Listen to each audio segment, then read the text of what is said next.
নব থিয়েটার, যেখানে নবমণ্ডল নিয়ে বিস্তারিত জানানো হয় এবং দেখানো হয়। কিন্তু এই ছোট্ট একটি জায়গায় রাজধানীবাসীর জন্য একটু স্বস্তির নিঃশ্বাস নেওয়ার জায়গায় পরিণত হয়েছে। ছুটির দিনে পরিবার নিয়ে, নিজের বাচ্চা নিয়ে কিংবা বন্ধুবান্ধব নিয়ে সবাই ছুটে আসছেন এখানে।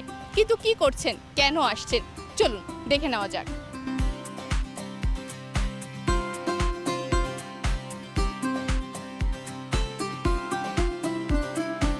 থাকি আমরা লাইক অফিস, স্কুল, কলেজ, এরকম জায়গায় আসলে আমাদের জন্য খুবই দরকার বের হওয়া, কারণ আমরা সেই রিসর্ট, বাসা, শপিং মল এটার মধ্যে একদম সীমাবদ্ধ হয়ে গেছি। সো আমার মনে হচ্ছে আমি আমার আম্মু এবং আমার বোনদের সাথে আসছি, মানে এরকম জায়গায় আসলে আমাদের মাঝে মাঝে যাওয়াটা খুবই দরকার। এখানে আসলে আমরা যেটা সত্যি কথা, এখন এআইয়ের জগতে আমরা অনেক কিছু জানি না। আপনি দেখা গিয়েছে যে আমাদের দেশ নিয়ে আমাকেও কিছু কোয়েশ্চেন করলে আমিও হয়তো ঠিকমতো বলতে পারবো না, কারণ আমরা এত বেশি এআইয়ের ভিতরে ঢুকে গেছি। তো দেশের অনেক কিছু আছে, যেমন আমাদের দেশের অনেক ঐতিহ্যবাহী জিনিসগুলো আছে, তারপর হচ্ছে সৌরজগৎ রিলেটেড অনেক কিছু আছে, যেটা হয়তো আমরা জাস্ট একটা গ্যালাক্সি ল্যাম্পের মধ্যে সীমাবদ্ধ রয়ে গেছি, যেটা কিনা আমরা এখানে দেখার সুযোগটা পাচ্ছি। কেন আসা হয়েছে? এই সাপ্তাহিক একদিন বন্ধ শুক্রবার, সেজন্য ওর বাবা আমাদের দুজনকে নিয়ে আসছে নব থিয়েটারে। মানে একটু টাইম পাস করা যায়, এখানে খেলাধুলা করা যায়, একটু জায়গা আছে এর জন্য।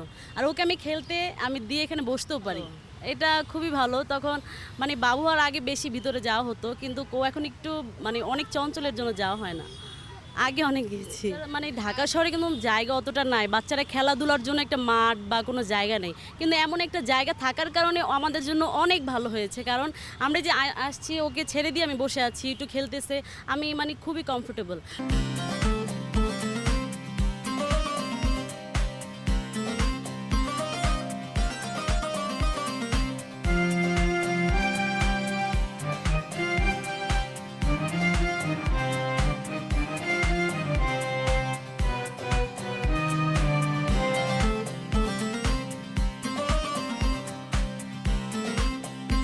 অনেক টাইপের শো দেখার জন্য, আর ফ্রেন্ডদের সাথে আসলে তো মজাই হয়। না, আগে দেখা হয়নি, মানে জাস্ট এখানে ঘুরছিলাম, বাট এখানে ঢুকি নেই।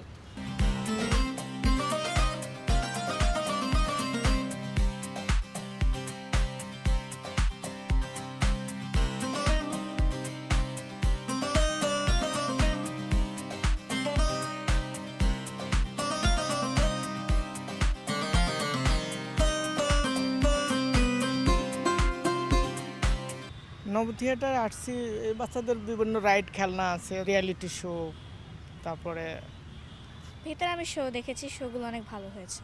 শোগুলোতে আর কি বিভিন্ন আর কি ভার্চুয়াল রিয়ালিটি প্লাস আর কি সৌরজগৎ দেখায় আর কি।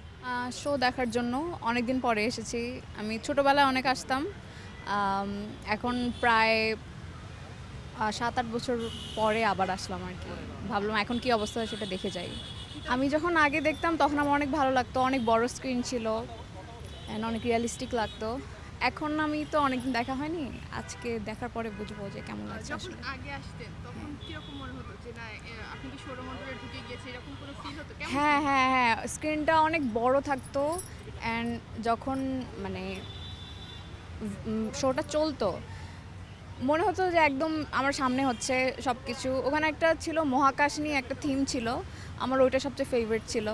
ওখানে মনে হতো যেন আকাশটা একদম আমার মাথার উপরে এসে পড়ছে, এরকম একটা ফিলিং হতো আর কি। আমার কাছে অনেক ভালো লাগতো।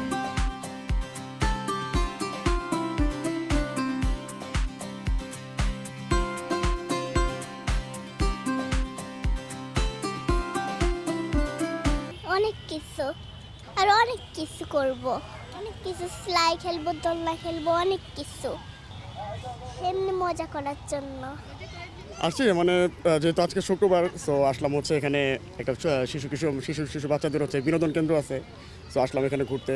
ও আবার এখানে আসতে খুব পছন্দ করে, বাসার কাছে, সো দ্যাটস ওয়াই আসলাম আর কি এখানে ঘুরতে বাচ্চাদের। ঢাকা শহরে হচ্ছে আগে যেমন একটা শিশু পার্ক ছিল, জাতীয় শিশু পার্ক ছিল, ওটাতে এখন অনেক দিন হয়েছে বন্ধ হয়ে রয়েছে। প্লাস আরও অনেক জায়গায় হচ্ছে বিনোদন কেন্দ্রের বড়ই অভাব, মানে আগে যেটা অভাবটা ছিল না। সো এখন হচ্ছে এই জায়গায় কাছাকাছি হচ্ছে এরকম একটা নিরাপদ জায়গায় এরকম একটা বিনোদন কেন্দ্র হওয়ার পর খুব ভালোই একটা ইনিশিয়েটিভ আমি মনে করি। জাতীয় শিশু পার্ক বন্ধ হয়ে যাওয়ায় আর দালানের এই শহর ঢাকা শহরে কোনো শিশু পার্ক সেই পরিমাণে না থাকায় দিন শেষে ছুটির দিনগুলোতে বাবা মায়েরা তাদের সন্তানকে নিয়ে ছুটে আসছেন নব থিয়েটারে।